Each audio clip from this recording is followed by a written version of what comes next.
Ya. Bueno, hola a todas, todes, todis. Eh, Agradecer, lo primero, ¿no es cierto?, a todas las personas que se están conectando o que ya se han conectado. Como comentábamos recién, nos estamos conectando ahí de distintos puntos, no solamente desde Valparaíso, también desde, desde Limache, desde Olmué, desde Santiago, bueno, desde Perú, desde Argentina también. Miguel, que está desde Suiza. Así que, nada, agradecer mucho esta presencia, esta conexión virtual. Y, y bueno, poner un poquitito de contexto, ¿no es cierto?, primero que todo al conversatorio. Este conversatorio se enmarca en el seminario que estamos realizando, que, bueno, varias de los compañeros, compañeras que estamos en este proceso de seminario están aquí presentes, que tienen, ¿no es cierto?, tres ejes: uno de lecturas políticas contemporáneas, uno de yoga, movimiento, meditación, y el otro eje de estudios del carácter, con contrapunto también esquizoanalítico. Entonces, agradecer también la presencia, y también el compromiso, por decirlo de alguna manera, ¿no es cierto?, de quienes estamos ahí en ese proceso. Y también comentarles, ¿no es cierto?, que dentro del marco del seminario estamos realizando varias actividades de extensión, ¿no es cierto?, como está haciendo el ciclo de cine, que precisamente tiene que ver con este primer módulo, que el primer módulo del seminario en el eje de las lecturas políticas ha tenido que ver con el pensamiento genealógico, ¿no es cierto?, sobre todo ahí revisando Foucault, el pensamiento esquizoanalítico, Deleuze, Guattari, Rolnik, y también lo que podría ser el pensamiento antipsiquiátrico, ¿no es cierto?, principalmente Cooper.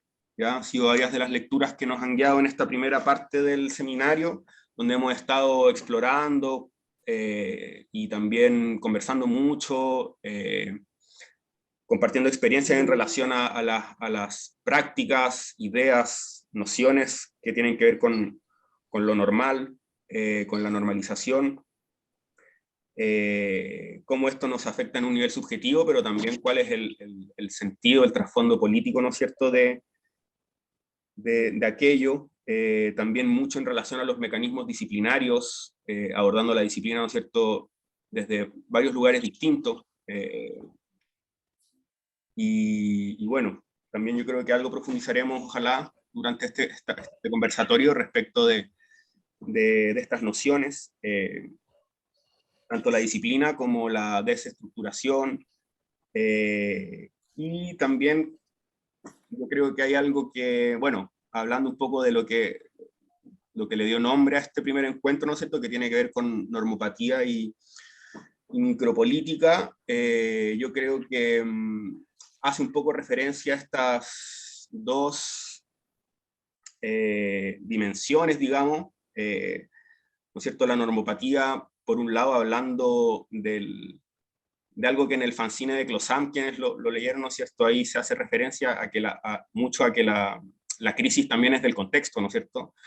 Entonces, con un poco en divergencia o en respuesta a esta tendencia de terapéutica individualizante, ¿no es cierto?, de ver el problema siempre en la persona y con toda esta cosa muy de, de la autoayuda finalmente, que tiene harto que ver, o del coaching o de la psicología, ¿no es cierto?, individual, ¿no es cierto?, que tiene que ver con que el problema está en la persona, entender, ¿no es cierto?, la crisis del contexto. Y por ahí, ¿no es cierto?, el concepto de normopatía quizás nos sirve mucho en el sentido de que ya está haciendo una referencia, digamos, al problema que implica la normalidad, ¿no es cierto?, como, entendida como el consenso, ¿no es cierto?, como esta especie de consenso forzado, pero también internalizado, que vivimos a nivel político, social. Por otro lado, el otro término, ¿no es cierto?, que es el de micropolítica, ya nos da algunas referencias en términos de las prácticas que quizá un cierto tipo de práctica, ¿no es cierto?, que nos hacen sentido en relación a cómo diverger quizá, o cómo encontrar desde la grieta, desde las trizaduras de esta normalidad, ¿no es cierto?, que la podemos llamar capitalismo mundial integrado, o de muchas otras formas, digamos, pero que tiene que ver, ¿no es cierto?, con, sobre todo, cómo nos vinculamos, ¿no es cierto? Yo creo que la micropolítica, para mí al menos, hace mucha referencia al tema de los vínculos, y los vínculos entre cuerpos, ¿no es cierto?, y no solamente entre cuerpos humanos, sino que los vínculos y la relacionalidad entre todo tipo de cuerpos, cuerpos sensibles y otros que quizás, ¿no es cierto?, como plantas, animales, quizás podemos pensar, pero también los cuerpos que en principio diríamos que no tienen un sistema nervioso. Ahí interesante también está por ahí el Arturo, ¿no es cierto?, que tiene harto pensamiento en relación a las piedras, y que ya anticipa un poco el tránsito de este primer módulo hacia los que vienen después, que ya quizás que pretenden interiorizar un poquito más, y como algunas prácticas y conceptualidades en relación a lo que tiene que ver con la comunalidad, con la ecopolítica, con el pensamiento anticolonial.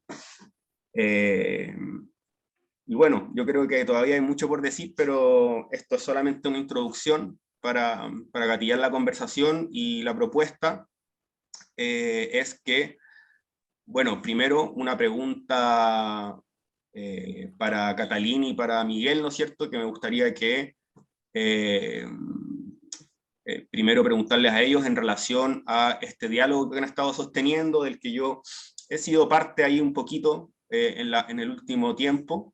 Me interesa mucho en relación a saber cuál es la actualidad de sus reflexiones, quizás que nos puedan contar ahí un poquito de cómo les resuena también estas dos nociones, ¿no es cierto?, que, con la que dimos nombre a este conversatorio, que son la de normopatía y micropolítica, y desde ahí saber un poco cuáles han sido sus reflexiones, su diálogo, en qué están un poco sus prácticas en este momento.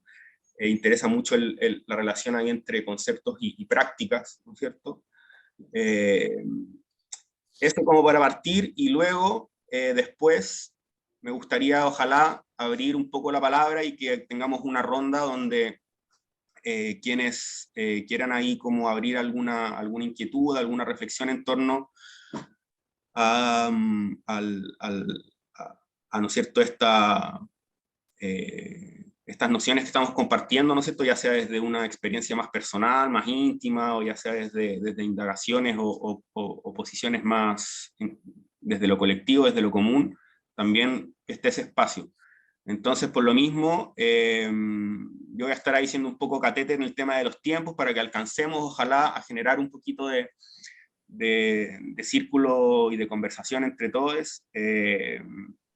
Así que eso, no me odien si es que los voy interrumpiendo, y si es que voy tratando ahí de dinamizar un poco, para que ojalá la mayoría podamos conversar, quienes lo deseemos, obviamente. Así que eso, parto.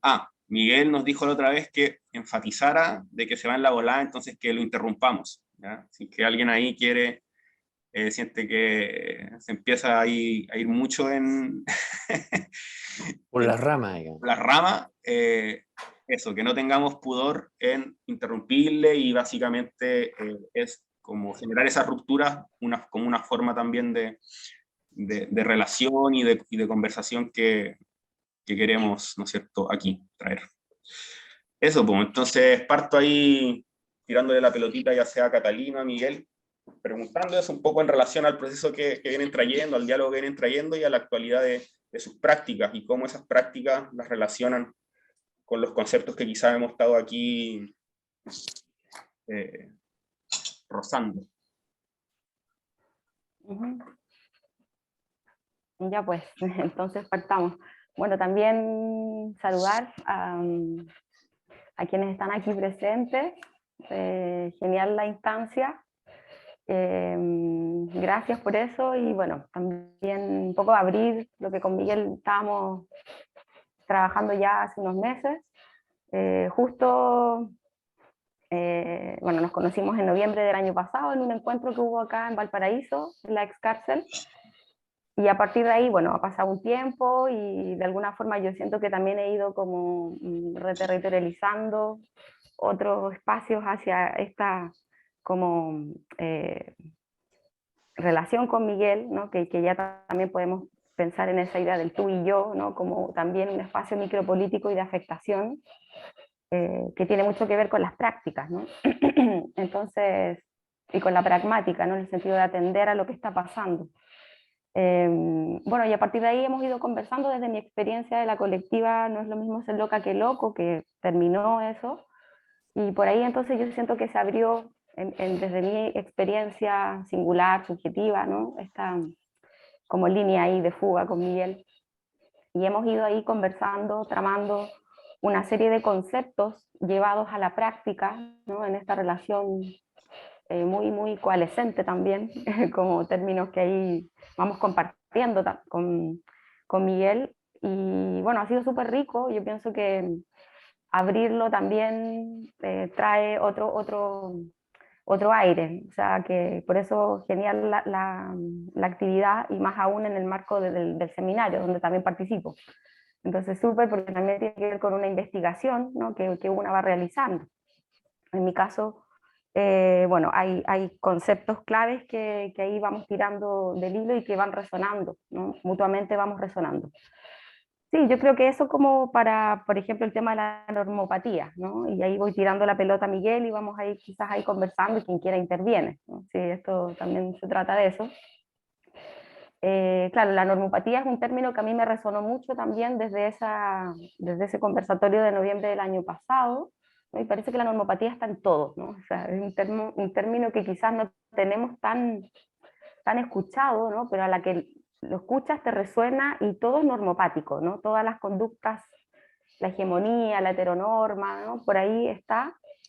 Y entonces el problema es la normopatía, ¿no? Como vamos conversando también, el problema es la normopatía y nos sirve mucho de diagnóstico, ¿no?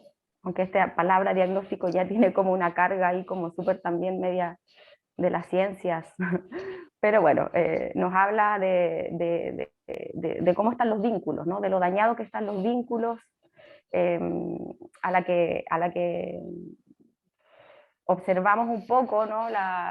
Y percibimos el mundo de afuera que está también muy próximo, ¿no? A nuestra subjetividad, vemos bueno, un ámbito de presiones, ¿no? Que es también el sufrimiento psíquico, que fue el con el que yo conviví, o sea, compartí también en la colectiva, y desde esas prácticas del apañe mutuo, ¿no? Es decir, de acompañar experiencias, fuimos como ahí tejiendo algunas ideas y problemáticas, ¿no? Por ejemplo, el tema del apañe mutuo, ¿qué pasa con la reciprocidad? ¿No? Eran cuestiones que a mí me preocupaban y me inquietaban bastante una vez que acabó la colectiva, ¿no? ¿Qué pasa conmigo? ¿Dónde estoy yo cuando la otra está pasándolo en una crisis, en un momento en que realmente parece que una no puede entrar, ¿no? A que haya reciprocidad? Entonces el tema de la desreciprocidad o del disenso, de la diferencia, de la singularidad, eh, eran cuestiones que yo creo que hemos ido como ahí iluminando o, o admitiendo, ¿no? Que esto puede ser así, que la normopatía igual lidia con eso, ¿no? Eh, entonces el problema para mí la normopatía sería como esa reproducción, ¿no? De ese desprecio a la singularidad, ¿no? El cinismo oportunista que también tiene que ver con el capitalismo, ¿no? Que lo que de alguna manera nos hace es que aprendamos a consumir normopatía, ¿no? Cada vez más. Entonces, claro, por ahí la micropolítica, ¿no? Como también decía Nico, ¿no? Sería como de alguna manera un espacio donde crear algo, ¿no? Algo nuevo, ¿no? Otros vínculos.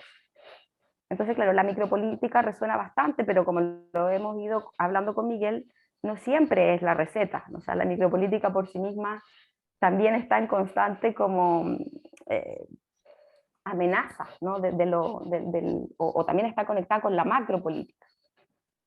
¿sí? Entonces, bueno, yo pienso que ya para ir para darle el paso a Miguel, un poco yo me situaría ahí, ¿no? Desde mis inquietudes, por estas ideas de la afectación mutua, ¿no? De cómo en la relación del vínculo entre el tú y el yo, ¿no? Se produce ahí un espacio para un poco enfrentar la normopatía, ¿no? Para sanar, ¿no? El vínculo social, no la individualidad del sufrimiento, ¿no? Que se trata quizás de no resolver, no sé si vamos a poder resolver el sufrimiento tanto, ¿no? Sino acompañarlo, ¿no? Y que esos espacios, esos momentos, sean los que nos permiten, ¿no? Conectar con una potencia y una fuerza más vital, ¿no? Por ahí yo creo que podríamos quizás entrar, Miguel, más con esta idea del tú y el yo, ¿no? Que me parece que también resuena con lo que nosotras hemos ido ahí trabajando, y como esa grieta, ¿no? Ese espacio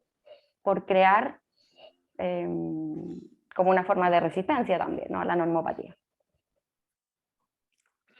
Bien. Después de lo que has contado, difícil es de encontrar una línea de entrada, ya que es bastante completo. Hola a todos, a todo el mundo, todas. A lo mejor para sentar una idea que me parece importante, es de que la normopatía, podríamos decirle que es la contemporaneidad del capitalismo mundial integrado. Vale decir de que la normopatía es la capacidad y la astucia que tuvo y que tiene y que seguramente tendrá el sistema capitalístico contemporáneo para hacernos integrar el control social, ¿eh? Que es una vieja historia esa, pero ya ahora se ve de que hay una serie de dispositivos que están ya caminando en ese sentido. Vale decir, de la capacidad de que ha tenido y la pillería del sistema de hacer de que no solamente el capitalismo mundial integrado, como lo habíamos hablado una vez, ocupó todo el planeta, que era un poco la tesis de Félix Guattari hace bastantes años atrás, por los años 70, sino que ahora, una vez de que ocupó todo el planeta, territorialmente, está ocupando ahora nuestras subjetividades, ¿no? O sea, que dejó de se expandir para intensificarse en introyecciones individuales y masivas, ¿no? Y la normopatía es un poco eso, el reflejo, ¿ya? El reflejo de cada cual, a la vez que uno lo interioriza, lo reproduce, como lo dijo Catalí. Entonces somos al mismo tiempo hoy día vectores de integración de esta sociedad de control y a la vez reproductores de esta sociedad de control. Y el mejor ejemplo son los dispositivos de las GAFAM, ¿eh? Todo el mundo ubica los GAFAM, ¿eh? GAFAM, ¿les dice algo? ¿No? GAFAM vendrían siendo, tengo que anotarlo, G, ayúdame Catalina. Google, bueno, la G de Google, ¿no? La G de Google. A de Amazon, ¿no es? Amazon. M de Microsoft. Ah, Facebook, claro. Facebook. Otra. Apple. ¿Cuál es? Apple. Apple y Macintosh. Microsoft. Entonces, o sea, todo el espectro. Es el que vendría siendo el sumum ya, del pensamiento capitalístico contemporáneo, al punto de que en la cúpula de estas instancias, de los GAFAM, todos son entidades, personajes que son militantes del transhumanismo, ¿no? Vale decir, la aumentación del ser humano a través de dispositivos informáticos y otros. Entonces, y la astucia máxima, a mi juicio, sería el hecho de que al mismo momento en que nosotros nos usamos estos aparatos, ahora mismo, por ejemplo, somos utilizadores de estos aparatos, estos mismos aparatos nos están consumiendo el alma, ¿eh? Nos están descodificando la voz, la postura, el medio ambiente a través de las cámaras y todo el otro tipo. Y esto no es paranoica, no es esto, porque hay películas ya de mismos, de personas que han trabajado ya adentro, jóvenes, ¿no?, que se fueron cuando vieron la atrocidad del asunto. Pero en esa mutación, diría yo, de regímenes de signo estamos en este momento. Entonces, y eso, todo esto son dispositivos normopáticos, ¿no? Y esta normopatía estaría sentada en una trilogía, en un trípode, podríamos decirlo, que viene de lejos ya, que vendría siendo lo que se nombró como el etnocidio, ¿no? La normopatía está sentada en el etnocidio, en la epistemicida, y después sería la última, que no sé si es adecuado decirlo así, la doxamicida. El ecocidio es cómo silenciar la tierra para poder destruirla y apropiarse de ella, ¿eh? El ecocidio, podríamos decirlo así. Y la normopatía cabe ahí en el sentido en que se volvió una normalidad, ¿ya?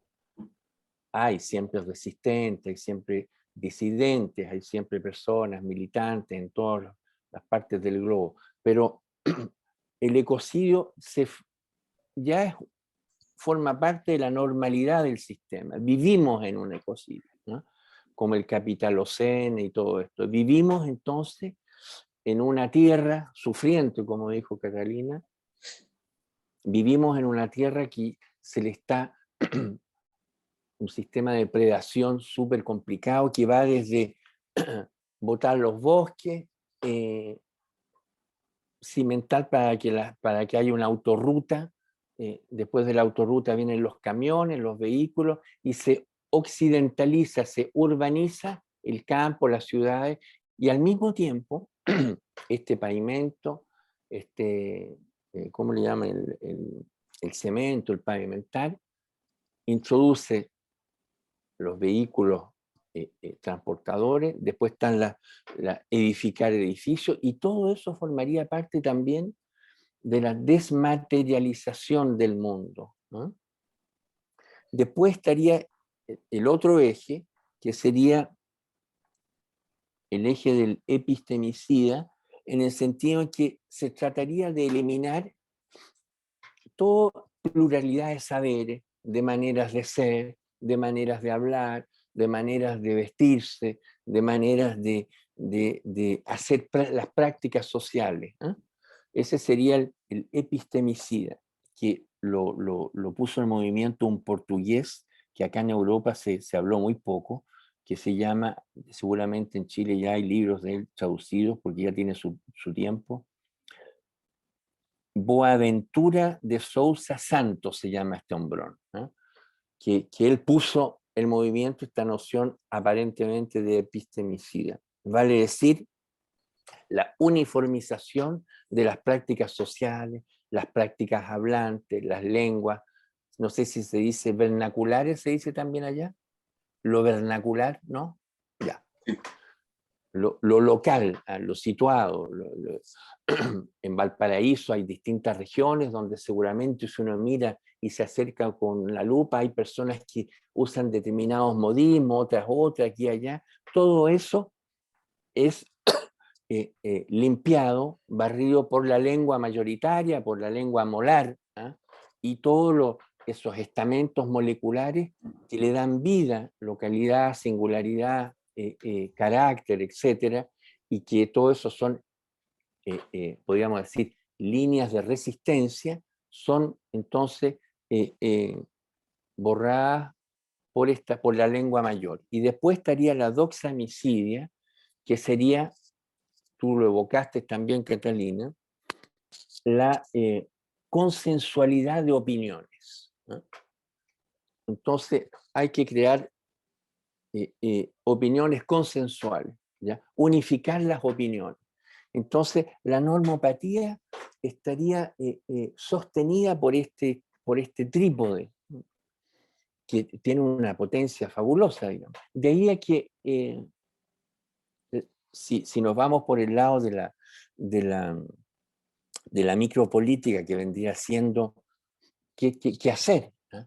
Podríamos decirnos así. La micropolítica para el caso sería qué hacer frente a este tsunami, ¿eh? Tsunami climático, capitalístico, es un verdadero tsunami. Antes, la oposición era esencialmente, oponerse significa no al capitalismo, no a esto otro, aquí y allá. Pero el tsunami es tan grande ahora, y tan diverso, y tan plural, y tan interiorizado, ¿ya? No está más afuera de nosotros, ¿no? De cada uno. Ahora está al interior de nuestra subjetividad, lo consumimos y lo reproducimos, y al mismo tiempo ha poluido, como Catalina lo evocó, los vínculos, ¿eh? Nuestra capacidad perceptiva, nuestra capacidad sensitiva, nuestra capacidad táctil, ¿eh? Todo eso ha entrado en procesos lentos, rápidos, variables, de mutaciones de regímenes de signos, ¿eh? Entonces, todo eso yo metería en el régimen de signos normopáticos, que hace de que oponernos a eso, ¿ya? Yo admito las luchas frontales, todo eso está muy bien, digamos, pero me da la impresión de que Gilles Deleuze evocó algo que me parece muy, muy importante frente a esta modernidad, podríamos decir, del poder de sujeción de los individuos, de los colectivos y de las masas, que vendría siendo esa noción que, no sé si está traducida en español, es del intercesor. Intercesor. Vale decir que en vez de oponerse al tsunami, ¿ya? Cuando viene el tsunami, la cosa sería de instalarse como en el surf, ¿no? Vale decir de poder, ¿qué es lo que hace el surf en el agua? Cuando uno ve en la playa y cuando están ahí. Deslizarse, ¿no? ¿Cómo? Deslizarse. Deslizarse. La cosa sería entonces deslizarse en las ondas preexistentes de manera a infiltrar, ¿ya?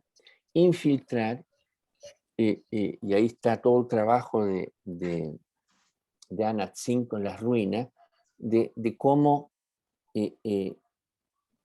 emerger de las ruinas. Y las ruinas no solamente son físicas, también son psíquicas, en la medida en que las zonas sacrificadas, ¿ya? En todo este tsunami capitalístico, no solo son económicas, sino también subjetivas. Nuestras subjetividades han sido sacrificadas, ¿no? Entonces, habría todo un pasaje, un movimiento pendular. Si me voy mucho por las ramas, por favor, corten, ya, porque si no. Entonces, aquí habría que instalar un movimiento pendular entre lo macro, lo micro, lo normopático, la normopático, la mercantilización de las relaciones, le hace la financiarización, y ahí está todo el trabajo de la Wendy Brown, que me parece muy actual, Wendy Brown, muy potente, que vendría siendo la financiarización de uno mismo para poder ofrecerse lo mejor al mercado, ¿no? Que es como financiarse lo mejor que uno puede. Entonces, eso se vuelve en una especie de obsesión, ¿ya? Entonces, la cosa sería cómo pasar de esta desmaterialización, porque la financiarización no hace otra cosa que puluir los vínculos sociales entre los amigos, la familia, en las relaciones del trabajo, todo desde este ángulo se ve desde el fin de lucro, ¿eh? Ya no se... El placer pasa a través del lucro, ¿no? De la ganancia. ¿Qué gano con estar con esta persona? ¿Qué gano con esta amistad? ¿Qué gano con esto? Entonces, eso es rematerializar todo ese campo del socius, todo ese campo relacional. Habría que rematerializarlo, y para eso la noción que me parece importante en este caso, que Guattari evocó acerca del inconsciente, el inconsciente maquínico que él evocó, vale decir de que el inconsciente como el poder no están aislados ya de la praxis social. El inconsciente como el poder son instancias coextensivas. No hay un corte entre mi persona, y ahí está todo el trabajo de Donna Haraway, ¿eh? No hay un corte entre mi persona y el contorno. Estamos poblados de una infinidad de flecos, de visibles e invisibles, ¿eh? Entonces, de ahí a que el inconsciente no está aislado del campo social. Por lo tanto, en la práctica problemática, en la práctica psicoterapéutica privada, porque desde este punto de vista, y lo digo con cuidado, sin ofender a nadie, ya no estamos sino que participando a la privatización del dolor psíquico, ¿eh? Sacándolo del campo social para privatizarlo con especialistas, que somos yo, otros, ustedes, etc. Ahora, todo esto, y termino esta parte, si no se alarga mucho, y todo esto viene de muy lejos. Imagínense de que el ilustre Descartes, ya en su época, que eso ya está pasado de moda ya, pero no, ya seguimos bajo un paradigma cartesiano que es: yo pienso, ¿no? ¿Cómo es? Yo pienso, luego Pienso, luego existo. Eso, yo pienso, yo existo. Pero eso está en el aire, ¿eh? No está situado en ningún lado, está desituado. Yo pienso desituadamente y existo, si existo, solo pensando desituadamente. Entonces, imagínense la dificultad para emprender una acción ecológica, por lo simple que sea, cuando resulta que cuando caminamos en la calle, nuestro diario vivir, cuando hemos crecido ya en el cemento, en el asfalto, aquí y allá, sin ver ni una planta ahí, cuando hemos crecido así, envejecido y más allá, la pregunta esta de qué vínculo tenemos, dónde estoy situado, y me da la impresión de que todo el pasaje de la normopatía a una micropolítica, tenemos que desterritorializarnos, ¿ya? Desterritorializarnos de ese sentimiento de estar desituados en el mundo, ¿no? De estar en ningún lado. De ahí es que yo le valoro mucho todo lo que es el barrio, ¿ya? La finca, la playa, la calle. Mi calle no es mi calle, ¿no? Es la calle de donde eventualmente surgirá el pueblo, ¿eh? Dado que, según Paul Klee, el pintor el pueblo hace falta, y el pueblo solo puede acceder a la calle, eso lo sabemos bien, dadas las protestas en Chile, cuando se pone en movimiento, ¿eh? Se pone en movimiento y se asume un nombre, ¿eh? Un estar ahí. Eso sería un poquito la cosa. trataré de ser más optimista en los próximos hablatorios. Igual creo que ya vas como enunciando algunas cosas interesantes que por ejemplo tienen que ver con, bueno, con este ideal normativo que yo creo que está bastante en crisis, ¿no es cierto? Y que de alguna manera también como la epísteme, si se puede llamar así, neoliberal, también está reconociéndolo, ¿no es cierto? Y tratando de buscar una alternativa que pueda mantener su vocación, digamos, de mercantilización de todo. ¿Cachai? Entonces, siento que ese tránsito tiene mucho que ver con este ideal normativo que quizá todavía sigue vigente, pero que está perdiendo legitimación, en cierta forma, que es el ideal normativo, ¿no es cierto?, de la profesión, la familia, la casa, la cuenta de ahorro, ¿no es cierto?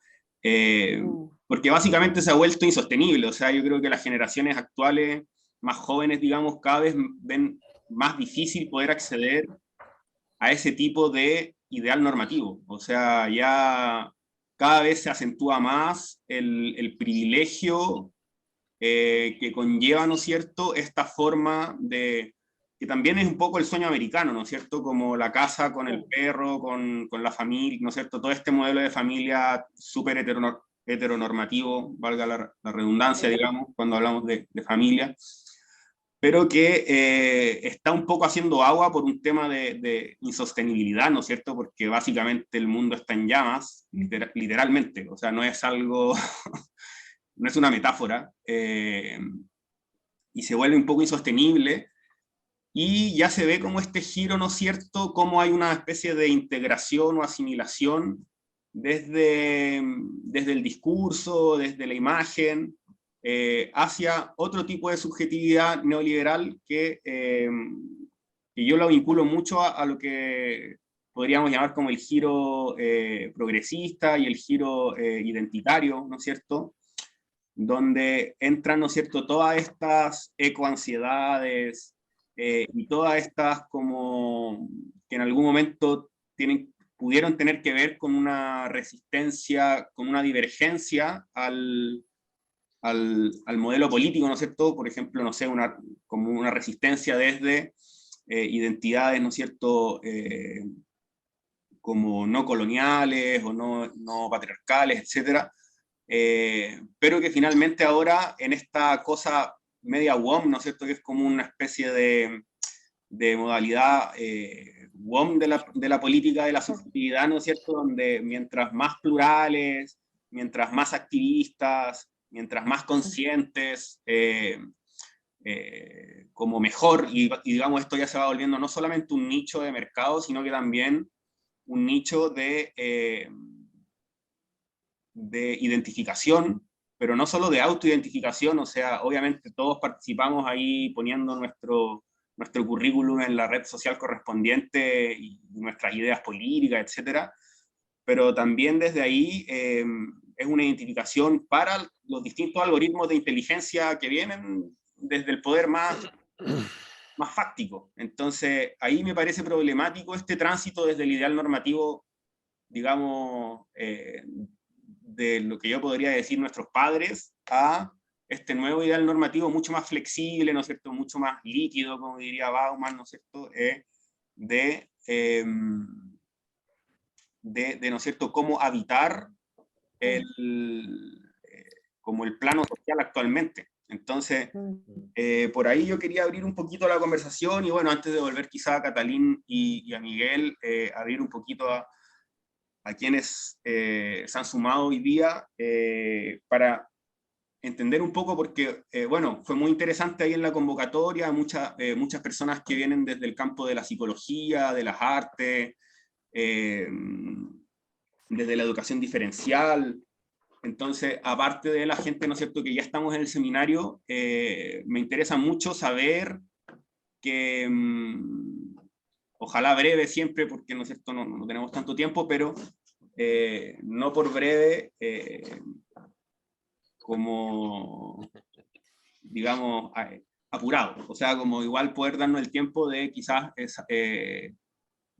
como comentar un poquito en relación a a nuestros contextos y a nuestras situaciones actuales, quizás cómo estamos viviendo o cómo nos relacionamos con estas mismas nociones que pueden tener, que vienen, ¿no es cierto?, de aquí puestas, ¿no es cierto?, que son la normopatía o quizás la micropolítica. Eso. Vamos. Si alguien se anima. Si no, podemos seguir rellenando los de los de planta. Hola. Sí, hola. A ver, bueno, primero que todo, darle las gracias, súper interesante lo que han podido plantear hasta ahora en este conversatorio.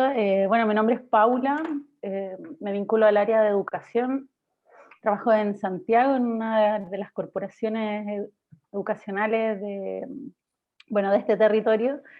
Y claro, y es súper interesante cómo uno ve que se manifiesta toda esta normalidad a través del lenguaje y de los discursos, y que luego se hace en política, que implican acciones, planes, programas, presupuestos, evaluación. O sea, es que me encanta poder escucharlo y un poco aterrizar esto que uno ve, observa, y que claro, no estamos de acuerdo, pero finalmente estamos ahí infiltrados, y, y lamentablemente, porque muchas de estas acciones pasan a ser leyes, no se puede hacer nada en contra de esto. Es como, voy a poner un ejemplo muy clásico, la evaluación docente, profesores que se evalúan, que tienen que responder a un lenguaje preciso para que esto se introduzca en rúbricas, que luego te designan un desempeño, y a partir de eso una valoración como profesional, un sueldo que se asocia.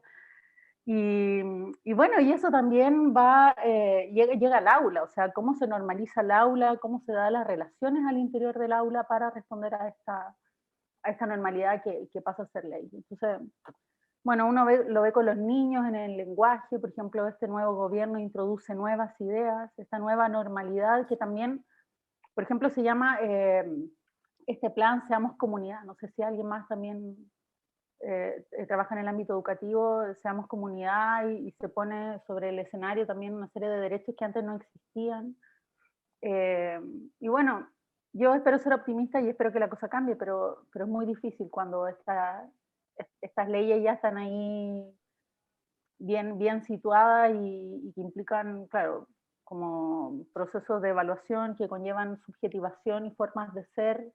Y es muy difícil escapar a eso, y estamos todos envueltos, y claro, ¿cómo verlo si estamos en esto? Es como, está en la forma de lenguaje, está en la forma en que nos relacionamos en términos de mercancía, no sé, está en todo. Así que, bueno, yo cuento mi experiencia como profesora, es lo que yo veo, y nada, pues agradecer este espacio, Catalina,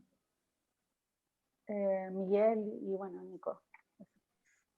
Gracias, Paula. Creo que también lo que dice lo conecto mucho con lo que hablaba Miguel en relación a esta pendularidad entre los espacios, ¿no es cierto?, de la integración social, digamos, o este tsunami del integrador, con esta otra exterioridad o alteridad que también, bueno, es una idea que también se le ha escuchado mucho a la Silvia Rivera Cusicanqui, por ejemplo, de estar como con una pata adentro y otra afuera. Para quienes están más, finalmente todos estamos atravesados o atravesadas por el poder, ¿no es cierto?, en distintas dimensiones. Entonces, no se trata de esta infiltración ingenua de decir, bueno, vamos a cambiarlo desde como es esa cosa antigua, como yo cambio el sistema desde adentro, que ¿no es cierto?, resulta para algunos quizás demasiado ingenuo, pero sí de entender que una exterioridad absoluta al sistema como está planteado hoy, incluso a nivel de integración de la subjetividad, es muy difícil. Ahí estaba levantando la mano. Yo. Levantándolo. Eso. Dale, por favor. Alegría. Hola, me presento a todos. Soy Alegría. Bueno, igual también trabajo en una institución educativa, estudio educación diferencial, entonces trabajo con los llamados PIE, programas de integración. Bueno, en lo personal, contarles que hace un tiempo que vengo ya cuestionándome, bueno, me cuestiono todo, ¿no? Todos nos cuestionamos todo y está bien hacerlo. Y me cuestiono mi labor dentro de las instituciones porque, como bien nombró la chica anterior, que estamos en un proceso constantemente de evaluación. Mi trabajo tiene que ver con integrar, con incluir y siento que a veces están muy manoseadas las palabras porque realmente no hay cultura inclusiva, no hay educación inclusiva, no hablamos de que, no nos hacemos constantemente la pregunta, ¿qué es normal, no? Si al final somos una diversidad. Y entonces en las instituciones, en estos sistemas, que son mayoritariamente tanto en estructura y, y bueno, en forma, como un panóptico en el cual estamos insertos en estas instituciones educacionales, me pasa que mi labor tiene que ver con diagnosticar. Y es algo que constantemente es algo a lo que rechazo y es algo que me molesta mucho de mi trabajo. Y si yo no diagnostico, me pongo eso, a poner una etiqueta educacional o una etiqueta psiquiátrica, a veces porque también se maneja mucho esa terminología ahí, no llega subvención, que no llega esto, no llega esto otro. Entonces, para mí en lo personal es algo que me incomoda bastante habitar ese lugar, ese espacio, de tener que poner una etiqueta, ¿no? Partiendo de que es normal, ¿no? También en lo personal, hace unos años a mi hermano lo diagnosticaron con esquizofrenia.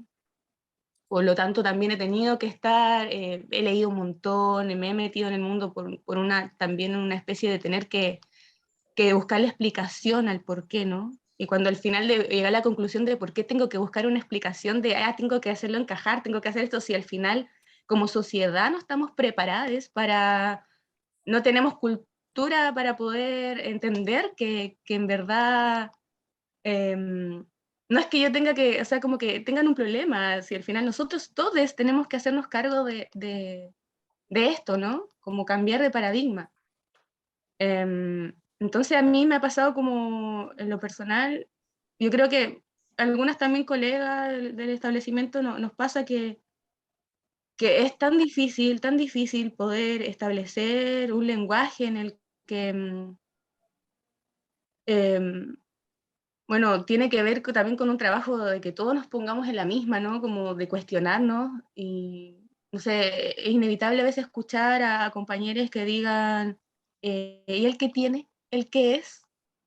A mí me revienta eso, de la verdad, y he tenido muchos conflictos con algunas personas dentro de los espacios educativos por tener que explicar, y es como, pero, o gente que es como hay una jerarquía, ¿no? En estos establecimientos, las jefas me dicen así como, pero tú es tu trabajo, tienes que hacerlo, y él tiene esto, es bien denso, bien difícil, y bueno, se me fue un poco la onda, pero quería compartir eso. Muchas gracias. Sí, oye, sin alargarme, tomar un poco lo último que tú contaste y que me toca mucho porque acá durante años ya mi actividad central es cómo crear formas, dispositivos variados, polifónicos, de destigmatización de la locura, justamente, ya que se trata de destigmatizar la locura. Bueno, yo hace algún tiempo escribí un manifiesto de eso, que entiendo de que, Catalina, ¿tú lo tienes o no? Que fue traducido, lo traducimos en español, se los puedo mandar. Sí, no es el de la revista de la Universidad Bolivariana, no, ese no. No. Babilón, no es Babilón, entonces no. Ya ni me acuerdo, fíjate, perdona. Pero bueno, en fin, está ese manifiesto por una destigmatización de la locura, que lo voy a reeditar de nuevo acá, pero todo eso está en francés. Sí, por un lado, de nuevo estamos frente a otro tsunami ahí. La representación social allá en China, donde sea, y acá, ya, o en Chuchunco, la representación de la locura no ha cambiado fundamentalmente. El loco es violento, el loco es esto, la loca es no sé qué, esto, lo demás allá. No ha cambiado mucho. Entonces ese es otro tsunami, ¿eh?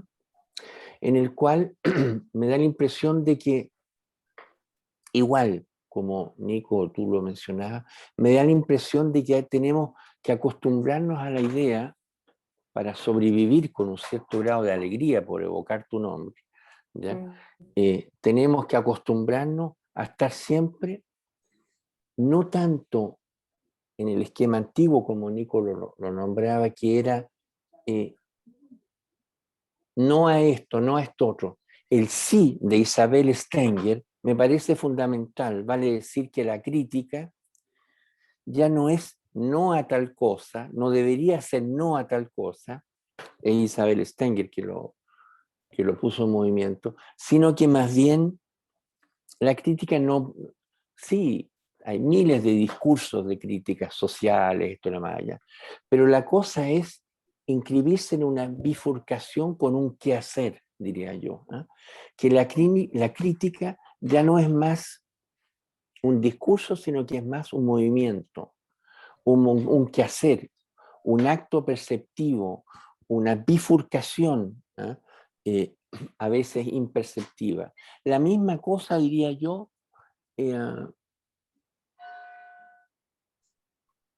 la misma cosa diría frente al problema educacional y el peso ya de todo ese sistema normopático, y todo ese, la obligatoriedad de reproducir un sistema de signos, es crear bifurcaciones al interior mismo de los dispositivos, crear bifurcaciones, alianzas que son moleculares, no son molares, no son reivindicaciones, no tienen por qué todas ser reivindicaciones abiertas, ¿no?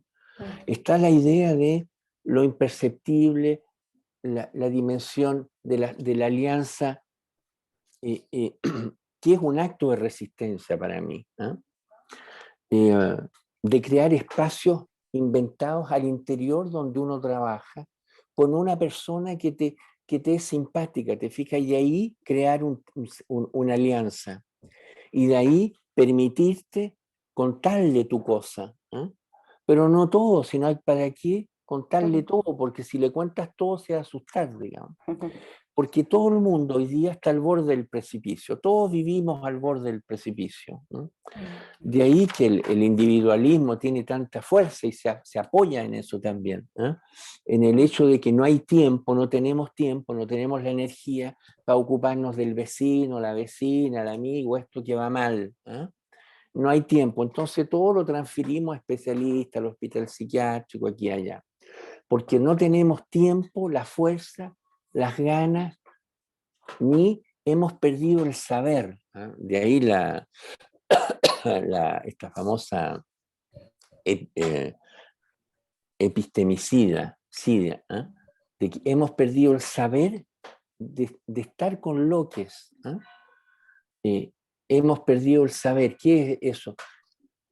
Y ahí pasamos a la Donna Haraway en el sentido de que tenemos que desertar la lógica temporal canónica, el tiempo, para insertarnos, hacer un esfuerzo, insertarnos en una temporalidad material chulucénica, ¿no?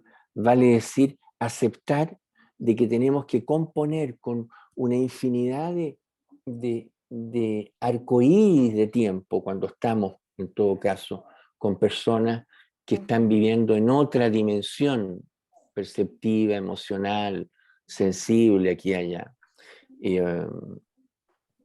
Javiera seguramente tiene ganas de contarnos algo al respecto, o me interrumpes tú, ¿eh, Javiera? No sé si Javi, ¿querías comentar algo ahora? Perdón, ¿yo? Sí o no, es que yo quería decir una cosita No, en dale. Sí, por relación, supuesto. y ya luego te A doy la mí tienen palabra. que cortarme, oye. Vale, así ya, un autocorte y así seguimos. Sí, sabes que a mí como que quería entrar un poco con lo que mencionaste recién del tiempo, ¿no? Como el tiempo cronológico que viene predeterminado por la normopatía, ¿no? El tiempo cronológico de, qué sé yo, ¿no? De cumplir con ciertas rúbricas, de plazos, y que es muy también de la macropolítica, ¿no? De esta cuestión más molar que está ahí, ¿no? Que está como en todos lados, y esa ruptura de ese tiempo cronológico, ¿no? Y como la reapropiación del tiempo, ¿no? En la relación.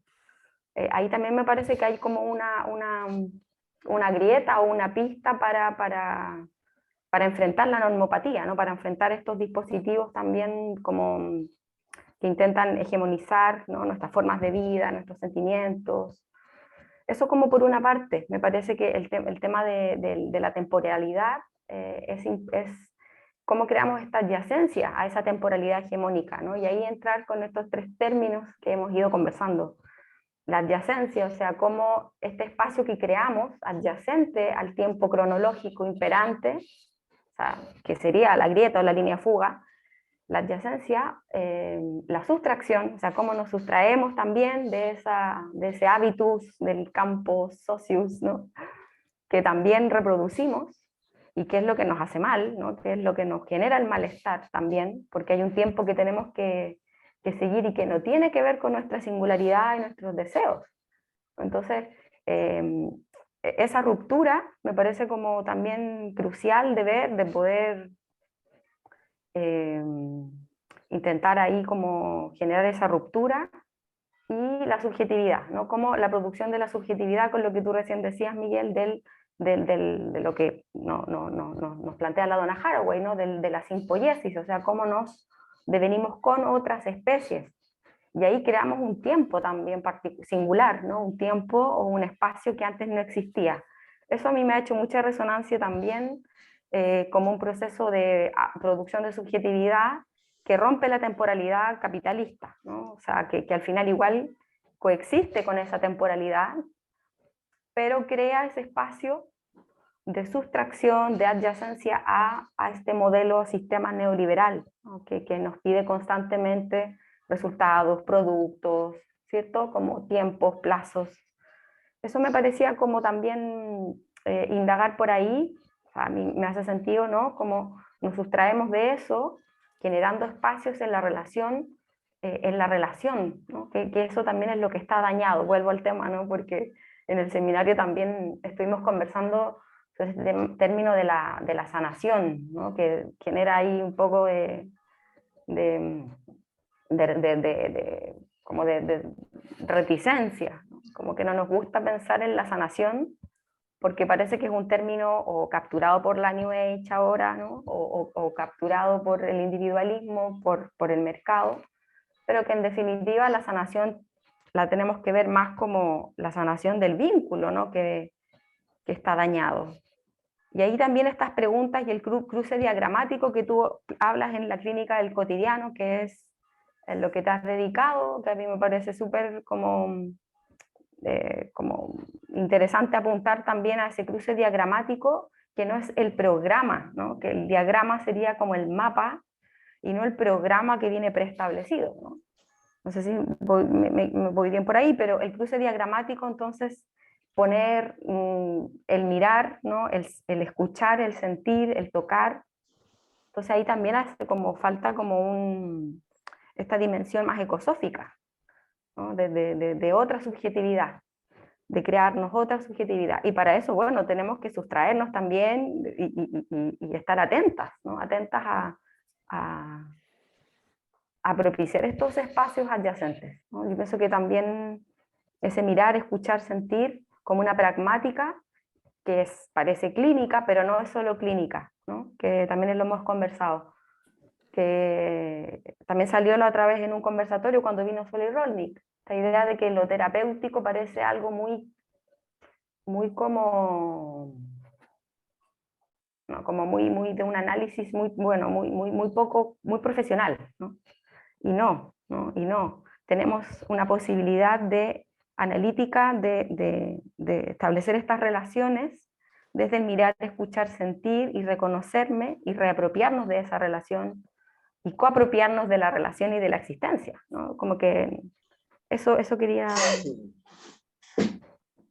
poner ahí.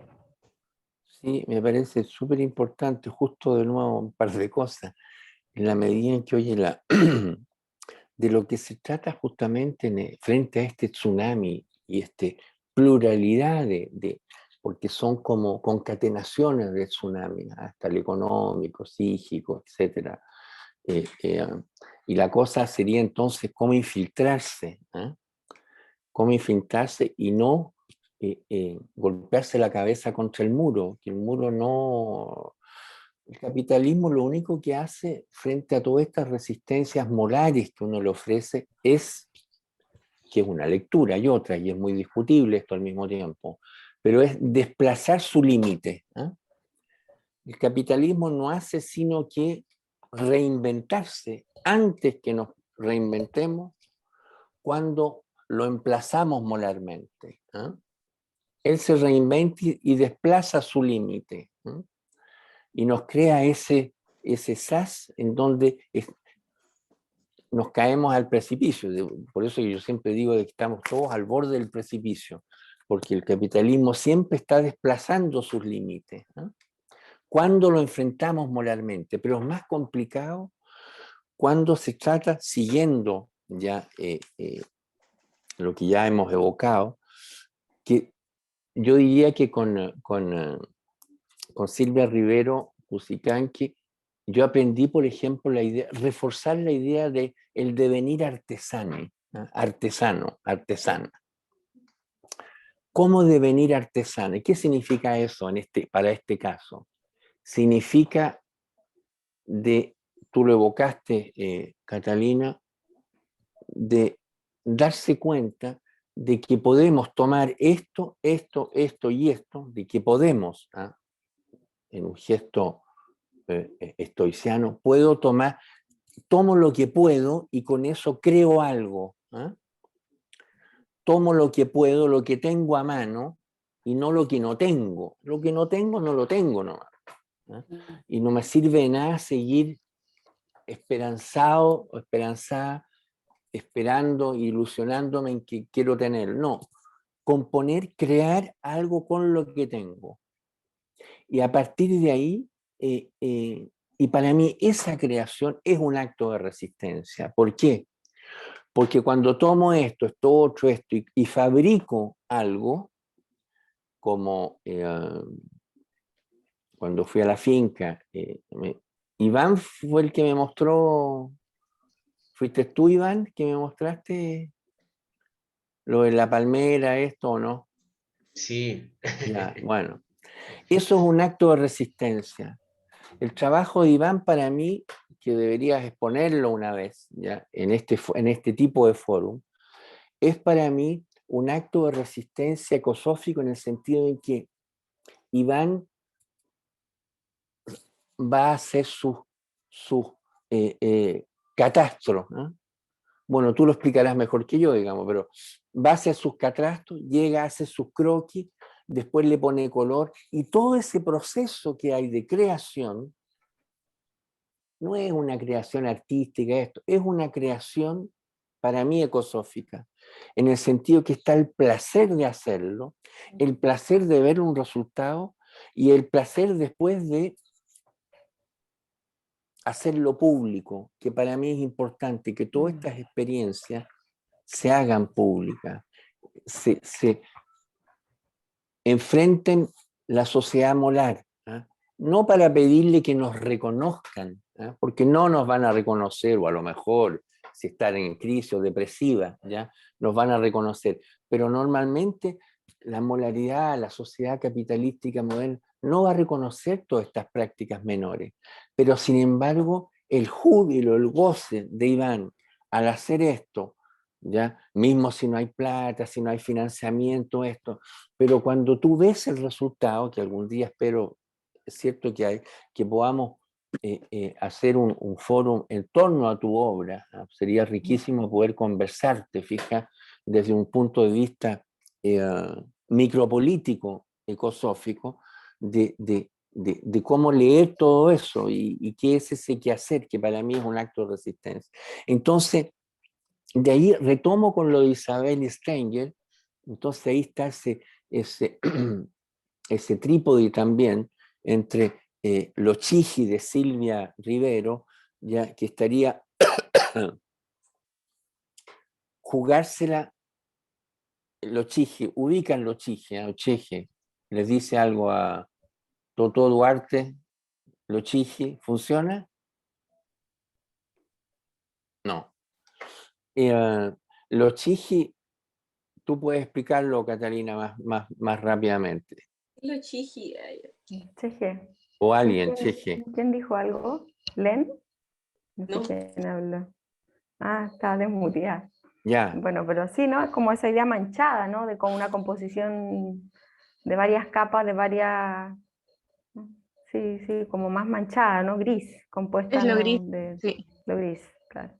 El Viene gris en de los del matices. textil. Sí, eso. En donde los matices, por decirlo de una manera un poco más burda, entre que los matices, o más bien que las ideas opuestas cohabitan juntas. Podría decirse así también, que las ideas opuestas cohabitan juntas, de ahí que no es dialéctica, en donde hay una superación, donde una idea se come a la otra. Está el arco iris, para mí el arco iris es Chige, pero está también esa idea de devenir artesano, que significa de que la crítica la hago creatividad. Si estoy en una institución molar represiva, busco la falla micropolítica, no molar, ¿ya? Porque ahí me echan, ¿ya? Te echan del trabajo, digamos, te pones a gritar ahí. Entonces, pero sin embargo, la grieta, la línea de fuga molecular vendría siendo, lo que ya evocamos un poco, buscar alianzas parciales, todos parciales. Estamos frente a archipiélagos parciales de alianzas múltiples y heterogéneas, pero no es que nos vamos a tomar el poder con eso, ¿ya? O sea, eso para mí está, no estaría callo para eso, ya, una cosa así. Pero sin embargo, podemos reapropiarnos de nuestra subjetividad al interior mismo del monstruo, a través de este desprendimiento. Hay como una especie de desprendimiento de un paradigma representativo que nos ha subsumido hasta el alma, y que vendría siendo, como lo dije delante, tomar lo que tengo a mano y con eso poder construir algo. Si estoy en un sistema educativo, represivo, normativo, donde tengo que llenar formularios, hacer cruces, sí, este es medio bipolar, este no sé qué, lo que es, esto, lo demás allá, lo hago, pero al mismo tiempo que lo hago, porque si no te echan, digamos, si no lo haces, tú haces de eso, de ese quehacer obligado, es medio fácil decirlo, pero reírte porque tú te das cuenta de lo que estás haciendo. Y de ese darte cuenta que tú estás haciendo, inventarte otro quehacer, lo hemos hablado con Catalina. Inventarte otro quehacer, cosa de darle un movimiento pendular a ese sufrimiento que uno vive en la molaridad, desterritorializarse, desprenderse, disedinciarse, o no sé cómo se diría, cosa de que con otras personas, en otro ámbito o ahí mismo, poder crear otras alianzas en donde poder darle curso a tus deseos, a nuestros deseos.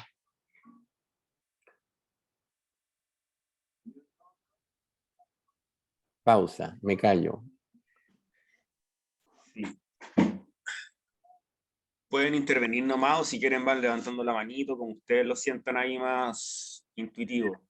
En todo caso, lo que creo que hay algo que decís también, Miguel, ahora que me trae a otro punto que me gustaría ir abordando a lo largo de este ciclo de conversaciones, y que tiene que ver, ¿no es cierto?, con estos 3 momentos o 3 hitos recientes, ¿no es cierto?, que hemos vivido por acá, que son la revuelta, la pandemia, y ahora este giro más progresista, por decirlo de alguna manera, o socialdemócrata, más vinculado, ¿no es cierto?, a la nueva, a los nuevos poderes, digamos, que se afiataron, ¿no es cierto?, después de estos 2 episodios de revuelta y pandemia.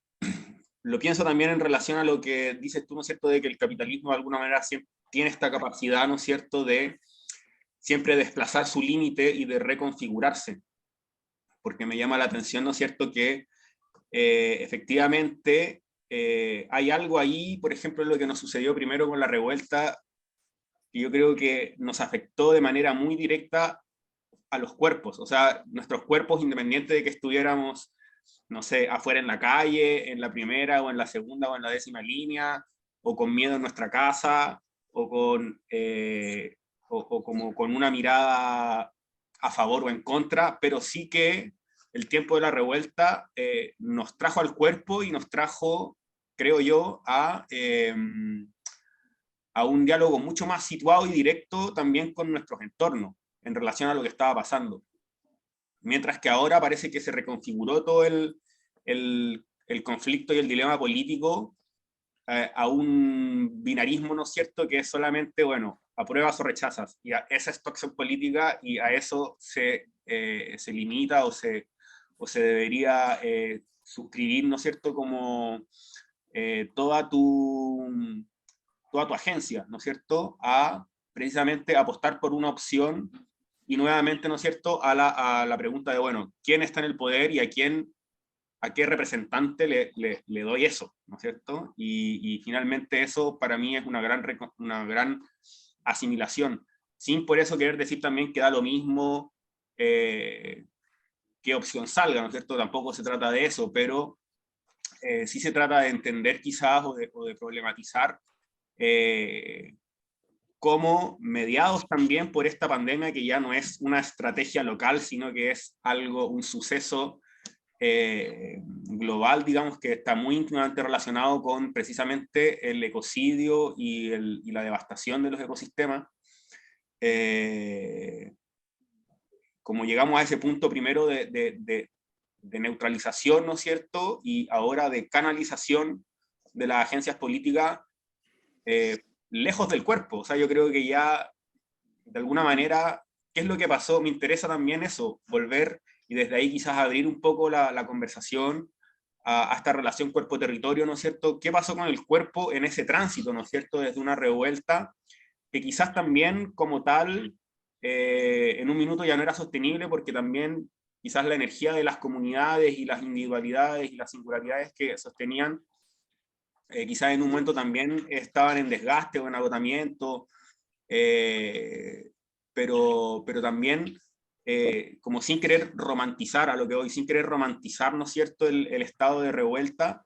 ¿Qué es lo que pasa con el cuerpo en ese tránsito, ¿no es cierto? ¿Qué es lo que ha pasado también con nuestros cuerpos en ese tránsito a través luego de una pandemia y ahora de esta vuelta a la nueva normalidad, digamos, ¿no es cierto? Llamémoslo de una forma que ahora es como tratar de habitar esta nueva normalidad que viene a ser un poco como esta cosa de la alegría ya viene, ¿no es cierto? Como versión 2.0, versión renovada. ¿Y qué es lo que está pasando ahí? ¿No es cierto? Me interesa quizás abrir un poco esa conversación.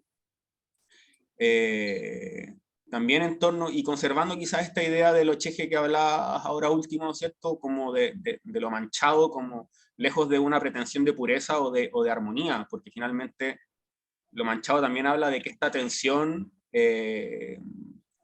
como que la vida también, y de hecho ahí hay algo que quizás es un poco más profundo, por llamarlo de alguna forma, que tiene que ver con que la vida también requiere de una cierta tensión para sostenerse, ¿ya? Y entonces hay esta idea de tensión que no necesariamente se resuelve en una síntesis armónica, sino que de lo manchado también como una actualidad, ¿no es cierto?, de nuestra situación ahora, como quería abrir un poco la conversación a eso, a cómo hemos estado viviendo, y me interesa mucho ahí la opinión de todos o las experiencias, cómo se han vivido estos 3 hitos, y también cómo quizás bajar un poco la pregunta en relación a las manchas específicas, ¿no es cierto?, a las tensiones específicas de la vida en este momento que estamos atravesando, ya sea en el ámbito íntimo o más en lo común. Claro, yo pensaba en esto con la nueva constitución y pensando que se está haciendo como una ley de salud mental, en justo que no es como algo que podría ser como, no sé, también de una manera muy positiva, emancipador o como de resistencia o de disidencia, puede ser capturado y puede ser transformado en una ley que siempre es insuficiente, que no se trata como de que, ok, ahora, antes habían correas pensando, ¿no? Como en el paradigma psiquiátrico. Ya, antes habían correas, no se trata como de más financiamiento para que ahora hayan pistolas Taser, como para reducir cuando alguien tiene una crisis. Entonces, como no quedarse justo en la macropolítica, en las leyes, justo en el proceso que se está llevando a cabo allá, y cómo resistirse a pensar y a quedarse como conforme con eso, a pensar que eso como que esta idea progre, de que va bien, ¿no? Y es conflictivo porque, claro, no sé, pensaba en esto de que escuchaba en un documental que hablaban de que no es que haya falta de acceso a los psicofármacos, ¿cachai? No, ese no es el problema, es otro el problema, ¿no? Eso pensaba. Sí, retomando a lo mejor, si no sé, alguien, por favor, no espero no intimidar a nadie, porque el más tímido de todos soy yo aquí. Sí. Hola Miguel, hola Nico, hola Cata. Un gusto verte de nuevo, Miguel. Y como que pensando, tal vez voy a decir lo mismo, pero estaba pensando como en el concepto de duración, como cuánto dura un devenir y cómo uno se puede como acoplar, no sé, como al gesto de la solidaridad, al gesto del apoyo, a poder coordinar con otros, pero desde un estado de devenir. Entonces es distinto cuando uno está en una posición burocrática que te piden una responsabilidad, que te piden una consolidación, que te piden tener que responder como con una cierta exigencia, y a veces como que los gestos de amor o de solidaridad, de apoyo, son los que están en el momento que aparecen las potencias y tienen una duración. Como que eso pensaba, como esta coordinación muchas veces descoordinada, gritada, fragmentada entre nosotros, permite como mantener ciertos gestos de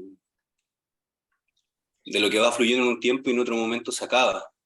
Y a veces uno queda con la ilusión de que eso se siga sosteniendo, pero al final esas son ilusiones mercantiles o burocráticas respecto de lo que vamos viviendo en el momento.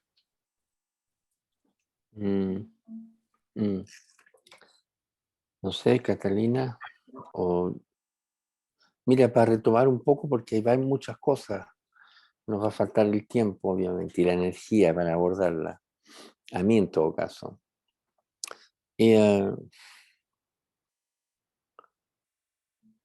Ya lo conversamos, Nicolás y Catalina, pero ¿cómo le llaman allá? La revuelta, este gran movimiento, esta gran irrupción de deseo, esperanza, de presente además, ¿no? Podemos pensarla con lo que fueron los mayos del 68, en el cual hubo toda esta gran efervescencia y el sistema, claro, reprime esto, lo demás allá, pero corre su frontera, ¿eh? Según yo me imagino el asunto, la dinámica.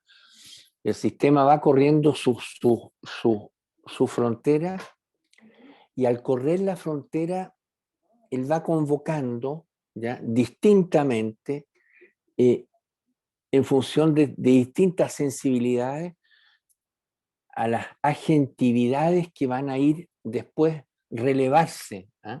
Una vez de que el movimiento entre en resaca y se institucionalice, que es un poco lo que está pasando hoy día en Chile, me da la impresión. Estamos en la fase de la institucionalización de los decires, esto y lo demás allá. La fuerza, diría yo, que va con lo que tú acabas de evocar, a lo mejor, Patricio, del deseo y de la frugalidad del deseo, es de que en el momento en que está esa efervescencia, entramos en un proceso de desterritorialización de cuerpos, de una infinidad de cuerpos, en la medida en que somos primeramente mirados, ¿eh? Nos miramos, ¿eh? Y miramos a otras personas en la manifestación. Nos miramos, nuestros cuerpos entran en roces, ¿eh? Como creo que Anna Tsing evocaba el roce, ¿eh? como componente fundamental de una recomposición subjetiva. El roce, vale decir, los cuerpos que entran en resonancia, ¿eh? Nos miramos, se miraron, y uno parte, después están las relaciones concretas que se crearon ahí, los vínculos, los nuevos vínculos, en toda esa efervescencia, pero el sistema corre sus líneas y viene la institucionalización, vale decir, la resaca, y cada cual vuelve a su casa. Y en eso un poco estamos, ¿eh? Cada cual volvió a su casa, ¿y qué cambió? ¿Eh? Una vez que no sé. Y ahí entra la micropolítica, a mi manera de ver. Vale decir, qué agentividad, qué tomo acá, qué creo, para poder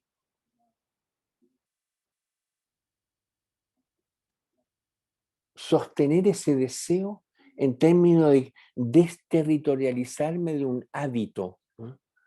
Que los hábitos son nuestros mejores amigos, pero también nuestros mejores enemigos, en la medida en que los hábitos nos encasillan, ¿no?, en determinadas conductas mecánicas, ¿ya?, de entrar y salir de la casa, de cerrar la puerta, de saludar o no al vecino, de ir siempre a comprar al mismo almacén. Me da la impresión de que una respuesta posible son la rizomatización de una serie de microbifurcaciones, ¿no?, que nos están a la mano en nuestro cotidiano, en la medida en que lo que se trata es de preservar el potencial explosivo y deseante de lo que fue esa manifestación, ¿no?, pero que ya no es, ¿no?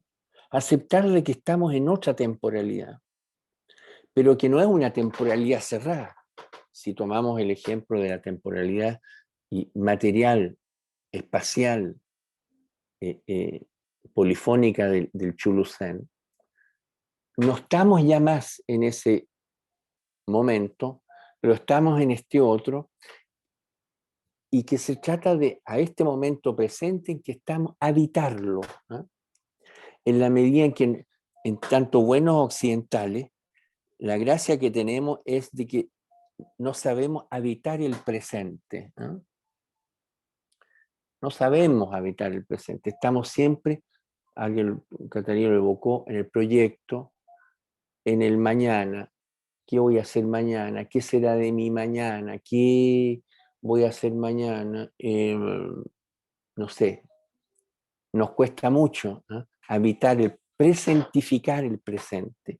Y eso es un gesto para mí resistente en las condiciones de desmaterialización en que vivimos.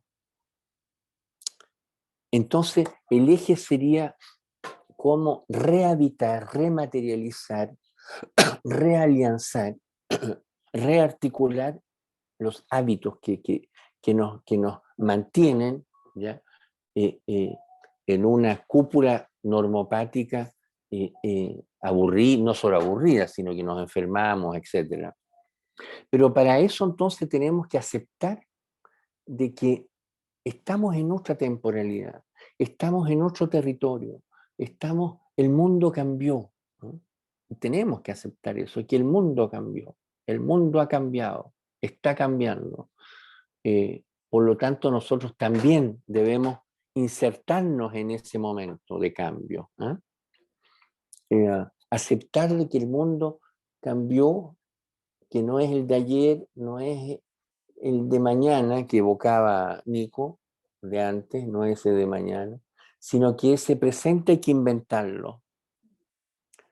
Mi presente, que no es mi presente, chiquitito aquí y allá, porque estamos llenos de otros, pero tenemos que inventarlo. Yo no tengo otra respuesta para mí, en todo caso, que es tomando lo que tengo a mano y creando algo, que a la vez comparto con otros, ¿ya? Salgo de mi privacidad, comparto con otros, con otros, etc. Pero se trata entonces de arriesgarse y autorizarse a, que también es otra constante, otro encierro normopático, es la falta de autorización que nos damos para a cumplir determinados gestos mínimos, que nos van a dar un goce, una satisfacción, una pluralidad nueva de deseos por la vida, y todo eso para mí son actos resistentes micropolíticos frente a este tsunami normopático. Sí, yo pensaba como en estas preguntas en relación a las resonancias por las que nos movemos o por las que nos fuimos moviendo después de ese estallido. Claro, que empezamos como a observar o asistir a la institucionalización. De alguna manera nos tomamos un descanso porque fue bastante intenso también, ¿no? Ahí estar como en el presente mismo de la revuelta, sosteniendo quizás algunos espacios micropolíticos, algunas relaciones, surgieron muchas asambleas, ¿no? Yo participé y me metí en muchas cosas también que digo, ¿cómo sostuve tanto? ¿Cómo sostener, ¿no? Esa pila de agenciamientos que surgieron del estallido?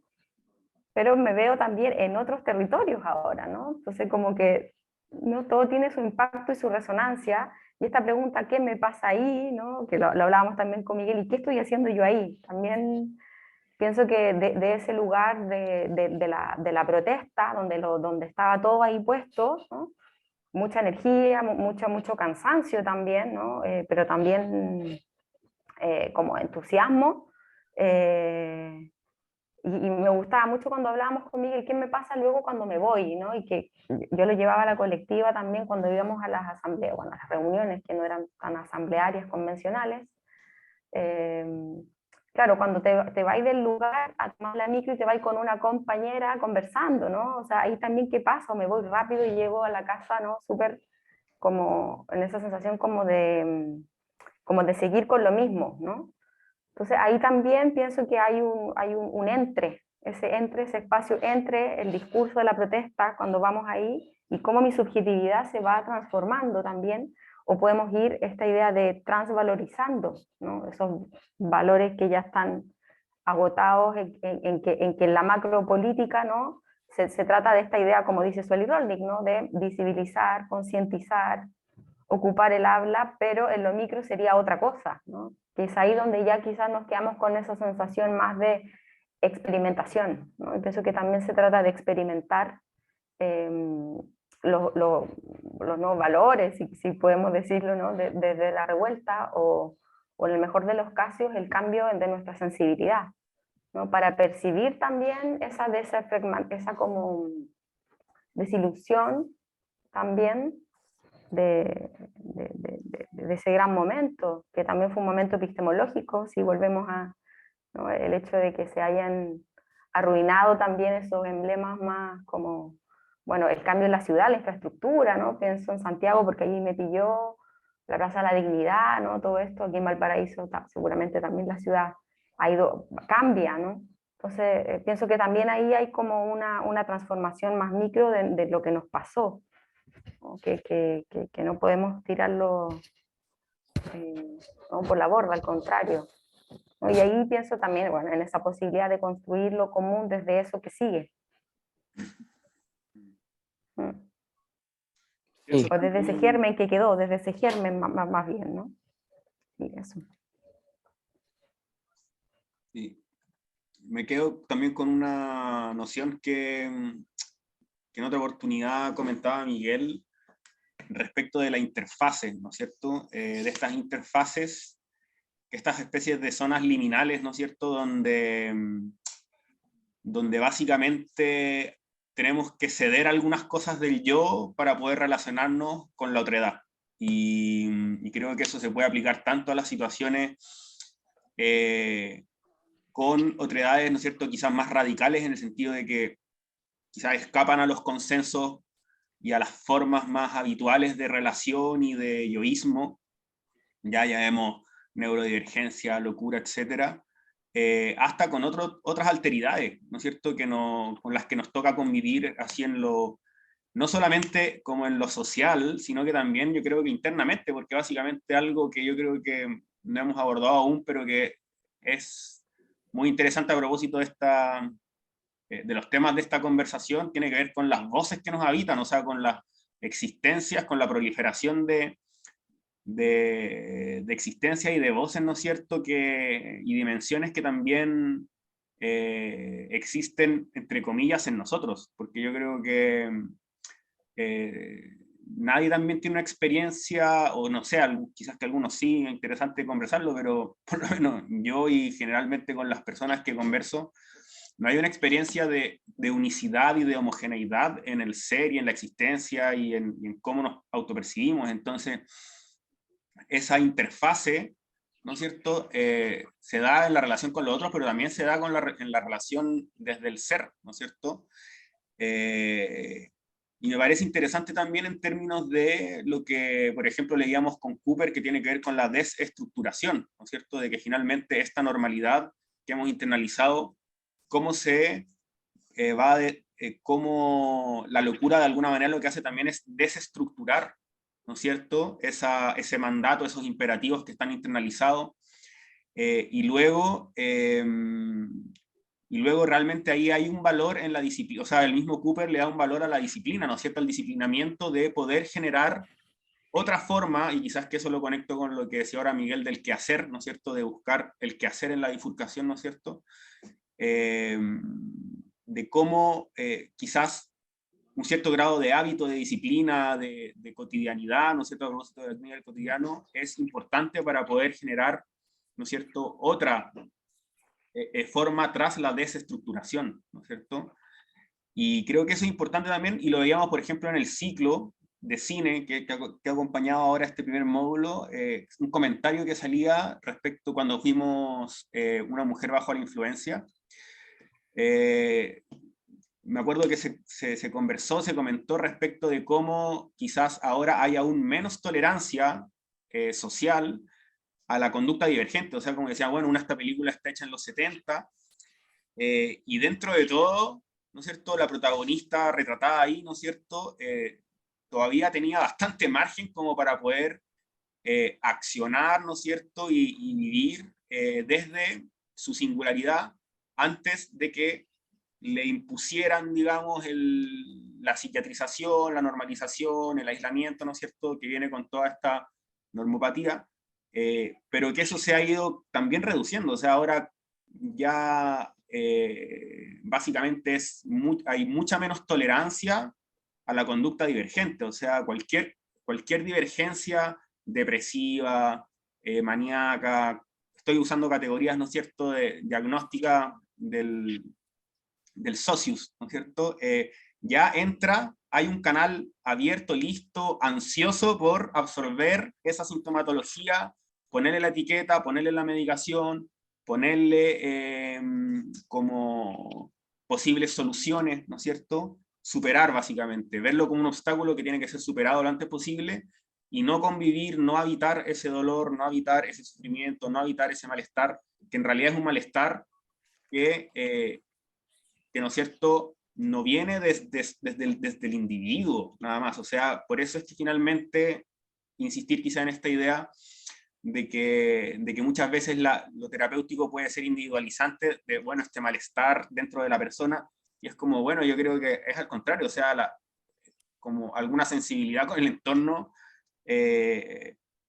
como hace un poco inevitable, ¿no es cierto?, el sentir o el empatizar con el malestar que nos atraviesa, digamos, o sea, las violencias que nos atraviesan desde lo biográfico hasta lo contextual, a lo ecosistémico. Entonces, por ahí me parece interesante la idea precisamente de la interfase, ¿no es cierto?, en nuestras relaciones como íntimas, incluso interiores, ¿no es cierto?, a nuestras relaciones con la otredad afuera y con los otros cuerpos y con las otras subjetividades, ¿no es cierto?, como, bueno, generamos este campo de esta interfase de relación, donde quizá yo también tengo que abandonar un poco de mi yo, para poder sostener o darle duración a este vínculo, a esta relacionalidad.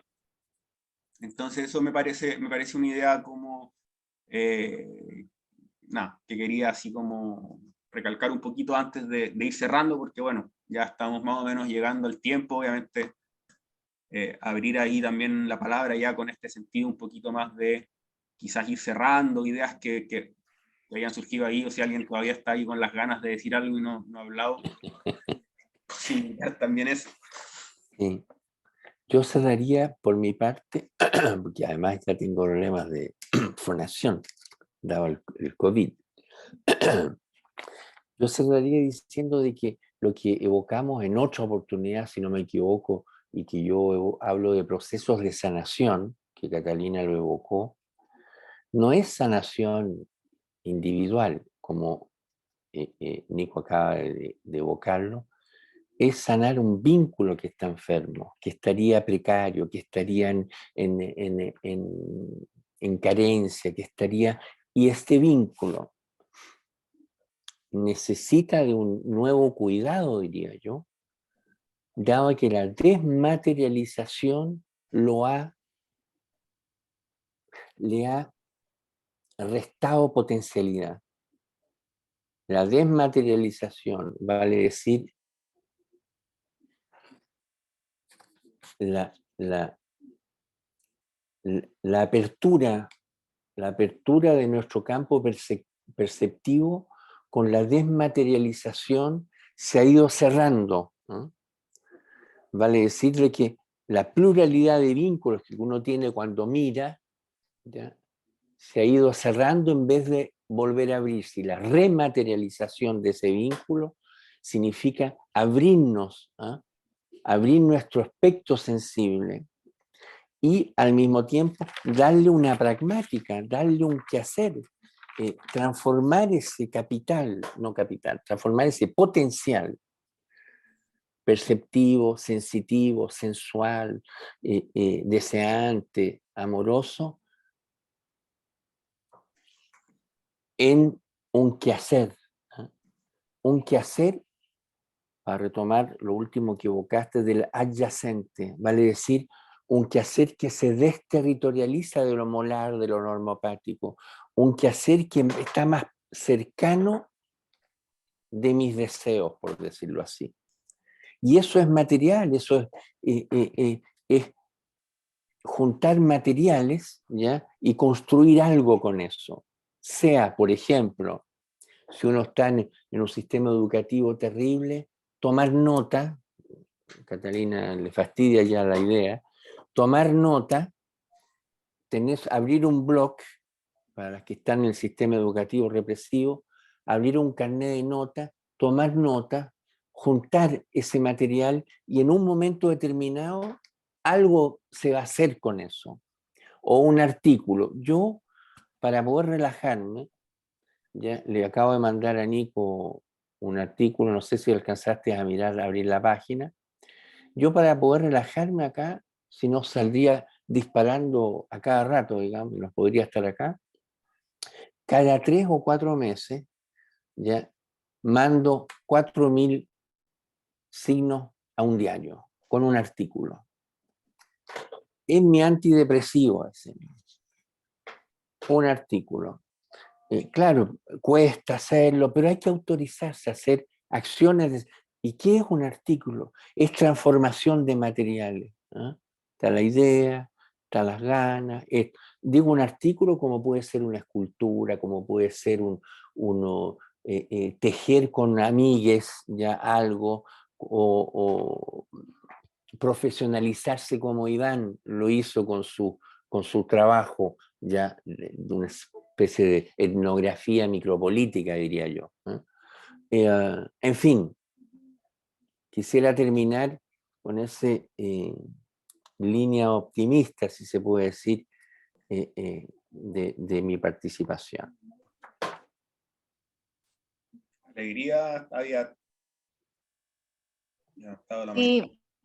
Sí, es muy bonito y curioso lo que pasa porque desde el año de que partió todo, volviendo al tema del estallido, después viene la pandemia y ahora cómo nos reinsertamos en este sistema, ¿no? En el engranaje de la maquinaria, ¿no? He analizado estos 3 periodos, estos momentos como críticos y quiero también volver a la Silvia. Tuve la oportunidad de conocerla en el verano, de ir a Bolivia y hablamos mucho sobre de la crisis de las palabras. Estamos en un momento venimos desde ahí asociándolo con el estallido, ¿no? Una crisis de las palabras, ¿no? En donde se presenta un diálogo de sordos, dice ella, ¿no? Entonces, con respecto a eso también vino la pandemia, todos nos volvimos, había un entramado social, ¿no? Nos volvemos a encerrar, nos aíslan, ¿no? Entonces, qué importante ahí, porque también ahí viene este tema de las redes. Hubo una especie de, que lo noté hace unos años acá, que decía como la incomunicación, había una interferencia en la comunicación, ¿no? Porque había otro medio por el cual era el canal como de comunicarnos, las redes sociales, todo, ¿no? Y eso de no tener que hablar con un otro, no juntarte porque que el COVID y la cosa, ¿no? Entonces, ¿qué me viene a esto a mí? Como no caer en ese diálogo de sordos, porque igual de alguna manera una sordera en ese periodo, ¿no? Y ahora, después, ¿cómo volvemos a retomar ese diálogo? ¿Cómo nos comunicamos? Como que siento que aún todavía estamos en ese, como tratar de comunicarnos, de volver a dialogarnos, ¿no? Entonces siento tan importante en estos espacios como el que está ahora, ¿no? que han facilitado, de curar con la palabra, que siento que si venimos de esto, de este diálogo de sordos, ¿no? Qué importante es poner la palabra y poner también a lo que decía Catalina, de poner presencia desde el escuchar, sentir, mirar con un otro. Siento que es fundamental tener estos espacios creados desde la micropolítica, ¿no? Como decía también Miguel, juntando a tejer.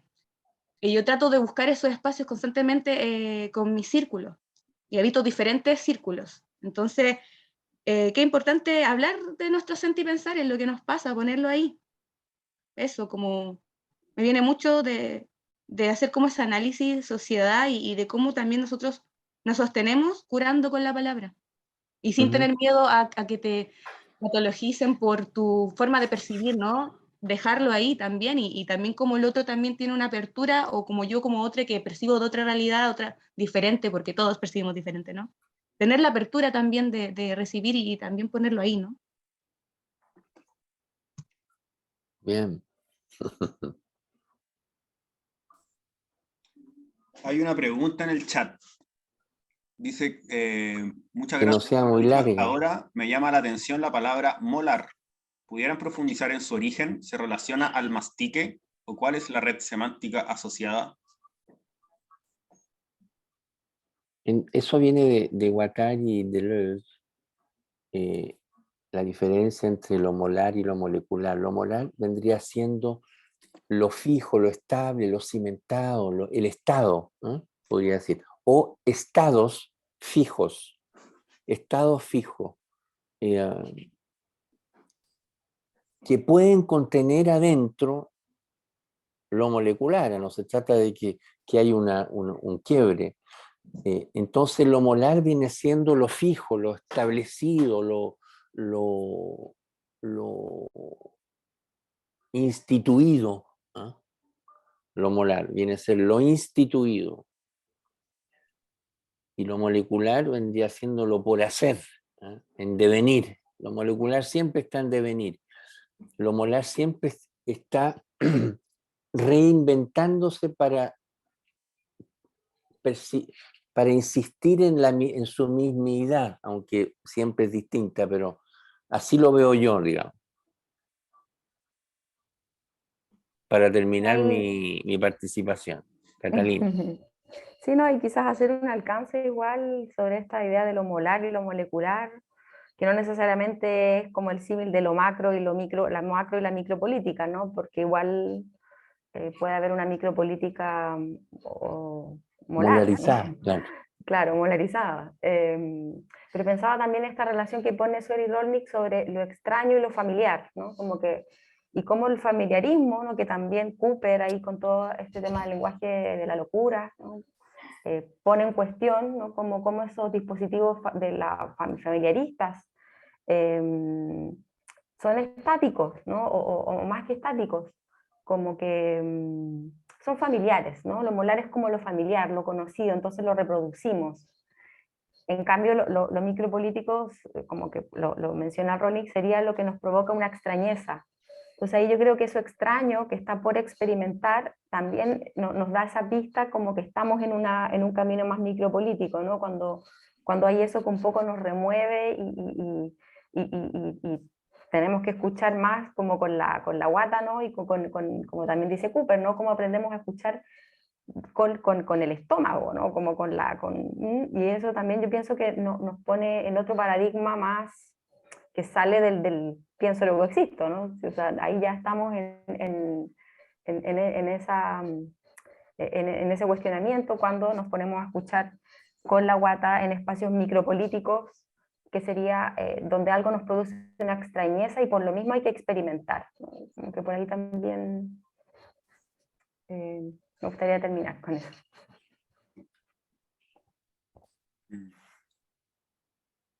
Sí. Algo también antes de cerrar me gustaría hacer un comentario en relación al silencio. También lo estaba leyendo con Cooper ahora en relación a las necesidades radicales, ¿no es cierto? Que él llamaba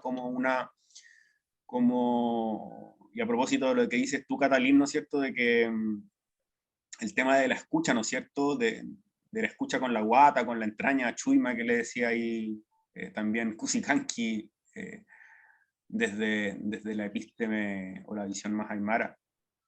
Cómo esta escucha con el estómago, con el instinto también, al final la escucha también tiene que ver no solo con exponerse a lo sonoro, sino que también con cómo quizás experimentar distintas sonoridades también tiene que ver con posibilitar el silencio, que en realidad es una noción final, en último término discutible, porque nunca hay un silencio absoluto, o sea, no es que uno alcance, es como con la meditación, que de repente, ¿no es cierto?, se pinta esta cosa como de la mente en blanco, etcétera, y es como que en realidad nunca es que, no existen estos estados absolutos, ¿no es cierto?, donde el pensamiento deja de existir, o no existe este silencio absoluto donde dejan de haber sonidos, ¿no es cierto? Siempre hay una posibilidad de relacionarse desde ahí con distintas frecuencias de vida, ¿ya? O de vibración. Entonces, también me quería quedar con esa idea un poco más cerrando, o también que decía, creo que era Cooper, ¿no es cierto?, que a veces no hay que tratar de, por ejemplo, con quienes tienen un diagnóstico de autismo, quizás no hay que tratar tanto de hacerles hablar, y más bien hay que aprender de su silencio, ¿no es cierto? Como también muchas veces el problema no es la persona que tiene esta estigmatización y este diagnóstico encima, sino que es cómo constantemente estamos presionando a esas personas para que respondan a nuestra forma de habitar, a nuestra forma de relacionarnos, a nuestros, ¿no es cierto?, estereotipos de la normalidad. Entonces, quizá, y eso también se lo escucha a Miguel, ¿no es cierto?, muchas veces más tiene que ver con dejar piola y tranquilo, ¿no es cierto?, a las personas y lidiar más o gestionar más en relación a los ambientes y a los entornos, más que tratar de, y es lo que también refuerzo lo que venían diciendo, de más sanar los vínculos que querer sanar ciertas subjetividades o cierto yo que pudiera estar enfermo. Entonces, eso, divagando ahí un poco ya para cierre, no sé si alguien quiere decir alguna última cosita o ya nos vamos despidiendo. Yo me estaría despidiendo con mucha alegría, lo que raras veces se dice cuando uno se despide, ¿no? Pero aquí feliz de haberlos encontrado, de haberlas encontrades, y esperando de que todo esto pueda habitar más o mejor cada presente. Sara, también ahí quiere decir. Sí, hola, ¿qué tal? Bueno, muchas gracias, estuvo sumamente interesante todo lo que decían. Y igual no quería irme o despedirme sin decir algo que estuvo todo el tiempo mientras les escuchaba en mi cabeza y en cuestión también a observar el contexto y lo que está pasando, ¿no? Pues en esta crisis global que data desde muchos años, ¿no? Porque pareciera que siempre vivimos en crisis. A mí lo que me llama la atención de estos últimos años y sobre todo actualmente es la cuestión de la gente que vive en la calle, ¿no? Creo que incluso en algunos lugares, como en Brasil, ya se empiezan a hablar de los movimientos o de los grupos de las personas sin techo, ¿no? Entonces, creo de todas maneras que hablando como de normalidad o de, no sé, desviación, surge este hecho de que, claro, la condición de vivir, o sea, la estructura de tener un hogar, de una casa, pues claro, rompe con una crisis migratoria y todo eso, y bueno, las políticas y la xenofobia perdón, ¿cómo se dice? Xenofobia, ¿cierto? Cuando Sí. los migrantes, ya. Pero son distintas cosas, ¿no? Es una respuesta, pero yo estoy observando muchísima más gente en la calle viviendo en carpas y que claramente su salud mental también pues pareciera que está deteriorada, ¿no? Como la conexión con estas personas es un tanto compleja, entonces igual a mí me lleva un tanto la pregunta, o sea, en cuestión, bueno, más allá del hogar y de la casa, también cómo los cuerpos se relacionan con un espacio, ¿no? Porque podría pensar, son personas nómades, pero no sé si realmente el nomadismo está relacionado porque tienen esa dificultad de encontrar un hogar o no tienen esas posibilidades, ¿no? Y como que surge, no sé, esto que se le podría llamar como la esquizofrenia y todo eso, ¿no? Pero bueno, creo que es una observación, ¿no? Que yo creo que está bastante fuerte este grupo de personas, la realidad de que pues son el grupo de los sin techo, ¿no? Bueno, eso quería comentar. Gracias, Sara. Me parece muy interesante también lo que hablas y me hace también dejar como el puente hecho para el segundo conversatorio, que va a ser, creo que es el primer sábado de septiembre, también en esta misma coordenada como de mediodía, porque precisamente ahí, bueno, invitamos al RAI y el tópico va a tener que ver con ecopolítica, comunalidad y frontera. Y creo que muchas de las cosas que ya estáis de alguna manera anticipando en relación al contexto que estamos viviendo, está ahí, pues, con lo que tiene que ver también con la vida en el tercer mundo, yo creo que tiene mucho que ver. Y cómo el tercer mundo también ya no es solamente este sur global, sino que es algo que está instalado en todos los territorios. Y también las liminalidades que se dan entre estas no sé si llamarlo burbujas o simplemente clase, ¿no es cierto?, más primermundista, con todas las distintas intensidades, ¿no es cierto?, y variables de existencia y de convivencia que se dan desde esa otra esfera más tercermundista que es la que a muchos nos toca habitar de manera mucho más directa.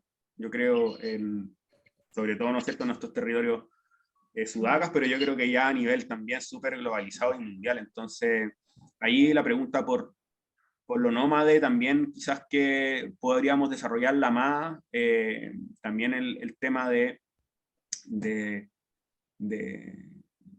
¿no es cierto?, del vivir en la calle o del vivir, ¿no es cierto?, como el tema del movimiento y la migración en el contexto de los estados nacionales. De hecho, bueno, ahí eso también vinculado al tema anticolonial, hay una invitación hecha, quizás que ojalá nos acompañe para ese próximo conversatorio, Jenny, que es una amiga de la Brigada Migrante Feminista, entonces ojalá también se pueda sumar. Creo que, bueno, no sé, no me quiero ahora ir a profundizar mucho en esa pregunta, me parece una muy buena pregunta para dejarla un poco abierta e invitarles a todos y a ti, Sara, en particular también, ¿no es cierto?, para ese próximo conversatorio, y quizás para poder entonces profundizar en muchas de las cosas que quedan abiertas, porque la idea de este ciclo de conversaciones también obviamente es que se vaya tejiendo una comunicación entre los distintos momentos, ¿no es cierto? Bueno, quizás que eso es lo que también llamábamos una pequeña duración, un cierto devenir. Entonces, muchos de los temas que quizás nos queden dando vuelta ahora, y por eso me interesa mucho que ojalá parte de quienes se inscribieron o que ahora nos acompañan por primera vez, ojalá que puedan también sumarse al segundo conversatorio, porque siento que se nos puede ir dando una pequeña comunidad de sentidos y sin sentidos, ¿no es cierto? Y contrasentidos. Interesante. Así que eso.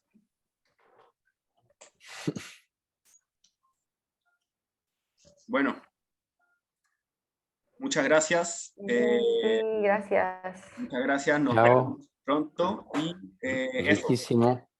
está Sí. también les mandé a casi todos los que están acá, ¿no es cierto? Fue un correo, hice una cadena de correo conjunto ahí para mandarles el link.